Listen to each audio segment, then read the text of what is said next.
Good morning बेटा। देखिए, आज इसके पहले अलजेब्रा में मैंने स्टार्टिंग की थी, और जो बच्चे हमारे वीडियो को देख रहे हैं गैप कतई नहीं करेंगे।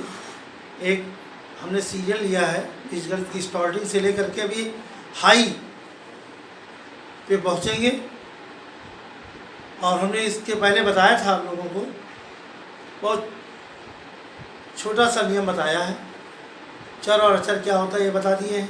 चर और अचर को हम कैसे जोड़ते हैं ये बताया। चर को अचर में कैसे घटाते हैं या अचर में चर को कैसे घटाते हैं ये सब बता दिया सिस्टम। अब आइए विभिन्न प्रकार के चरों को कैसे हम जोड़ते हैं। विभिन्न प्रकार के चर, मान लिया, माना दो भिन्न प्रकार की चर x और y है। ये भिन्न भिन्न प्रकार के चर लिए गए हैं। अब आपसे कहा जा रहा है कि x में y जोड़ो। x में y जोड़ना है तो क्या करेंगे, x भी चर है और y भी चर है, यहाँ पर दोनों अलग अलग हैं, तो सिस्टम वही होगा। जब भिन्न भिन्न प्रकार के चरों को आपस में जोड़ा जाता है तो उन दोनों चरों के बीच में सिर्फ प्लस का चिन्ह लगा देते हैं, चाहे घटाने की बात हो चाहे जोड़ने की बात हो। तो देखिए, जैसे कहा जाए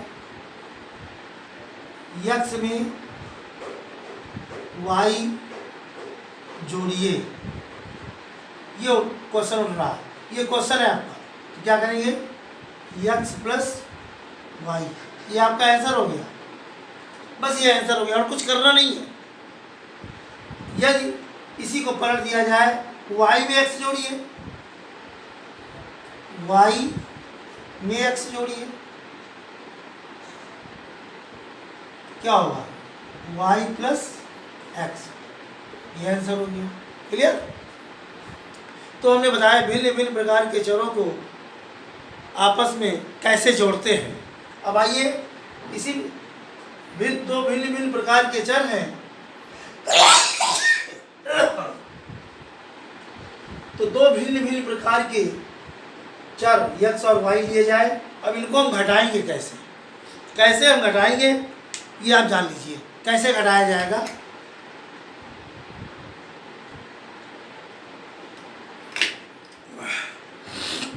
कैसे घटाया जाएगा।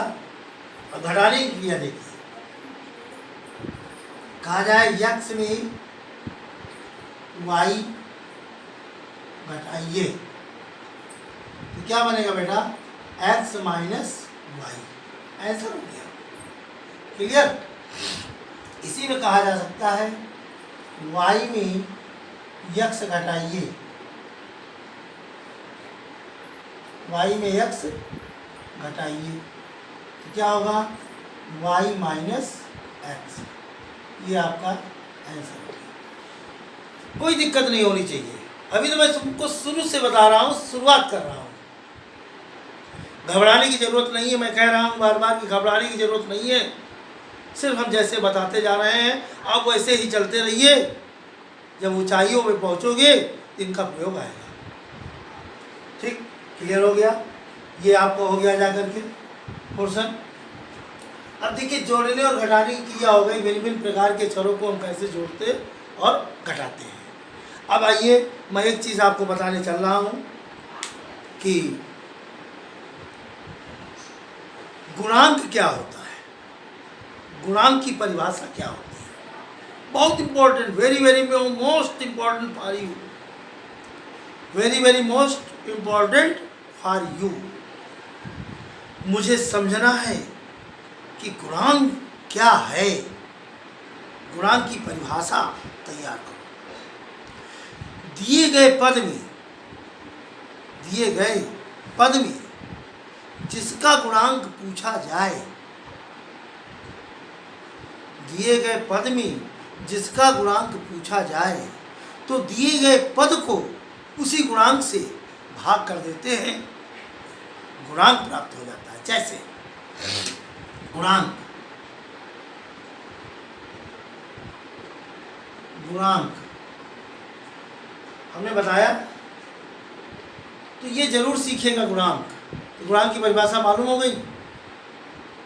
दिए गए पद में जिसका गुणांक पूछा जाए तो दिए गए पद को उसी गुणांक से भाग कर देते हैं, बेटा गुणांक प्राप्त हो जाता है। तो आइए मैं आपको एग्जाम्पल के रूप में समझा रहा हूँ। जैसे हमने लिया x y, अब x y में x का गुणांक, x y में x का गुणांक, तो परिभाषा के अनुसार दिया गया पद क्या है, x y, और किसका गुणांक पूछा जा रहा है, x का, x से भाग करके क्या निकला, तो किसका गुणांक निकला, x का गुणांक, किसका निकला, x का। क्लियर। अब आइए इसी में मैं काम करता हूँ। जैसे आपसे कह दिया जाए 2x में x का गुणांक, ये पूछा जा रहा है, तो 2x में x का गुणांक यहाँ लिखोगे, 2x में x का गुणांक, x का गुणांक, तो दिया गया पद क्या है, 2x है। दिया गया पद क्या है, 2x है। अब दिया गया पद आपका 2x है, इसमें क्या पूछा जा रहा है, x का गुणांक। तो परिभाषा क्या है, दिए गए पद में जिसका गुणांक पूछा जाए तो दिए गए पद को उसी गुणांक से भाग कर देते हैं। देखिए तो 2x अपान x क्या हो गया, बराबर, क्लियर हो गया। तो x गुणांक क्या आया, 2 आया, तो ये गुणांक हो गया। अब आपसे और पूछा जा सकता है आगे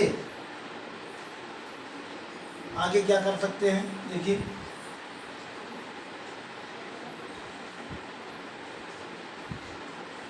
इसके बाद आपसे कहा जा सकता है x में x का गुणांक, ध्यान देना,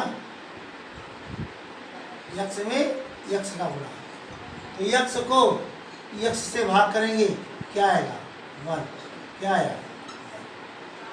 अब कहा जाए माइनस x में x का गुणांक,